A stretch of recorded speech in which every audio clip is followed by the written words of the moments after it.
শহুরে ইঁদুর ও গ্রাম্য ইঁদুর। নৈতিক শিক্ষা: জীবনে আরামায়েশের চেয়ে শান্তি ও নিরাপত্তা বেশি গুরুত্বপূর্ণ।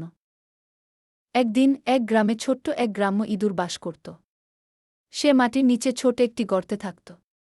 খাবার হিসেবে সে মাঠের ধান, গমের দানা আর শস্য খেত। জীবনটা ছিল সাদামাটা, কিন্তু বেশ শান্তিতে কাটত। একদিন তার পুরনো বন্ধু শহুরে ইঁদুর গ্রামের দিকে এল। শহুরে ইঁদুর চকচকে গায়ে, বেশ সাজগোজ করা, আর আচরণেও বেশ আধুনিক। শহুরে ইঁদুর বলল, বন্ধু, তুই এখনও এই কাদামাটির গর্তে থাকিস? চল আমার সঙ্গে শহরে। ওখানে কত মজা! প্রতিদিন আমরা পনির, বিস্কুট, মিষ্টি খাই।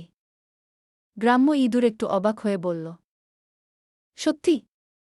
ওসব খাবার তুমি প্রতিদিন পাও? শহুরে ইঁদুর হেসে বলল, অবশ্যই।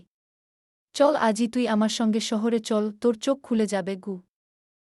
পরদিন তারা দুজনে শহরে রওনা দিল। অনেক দূর হাঁটার পর তারা পৌঁছল এক বিশাল বাড়িতে। সেখানে অনেক খাবারের টেবিল সাজানো, পনির, মিষ্টি, রুটি, ফল, যা দেখলে জিভে জল আসে। গ্রাম্য ইঁদুর আনন্দে খেতে শুরু করল। কিন্তু হঠাৎই মিয়াও করে একটি বড় বিড়াল লাফিয়ে এল। দুজন ইঁদুর প্রাণপণে দৌড়ে পালাল। গর্তে ঢুকে শ্বাস নিচ্ছিল তারা, হাঁফিয়ে গিয়ে গ্রাম্য ইঁদুর বলল, বন্ধু, তোমার শহুরে জীবনে খাবার বেশি, কিন্তু শান্তি নেই।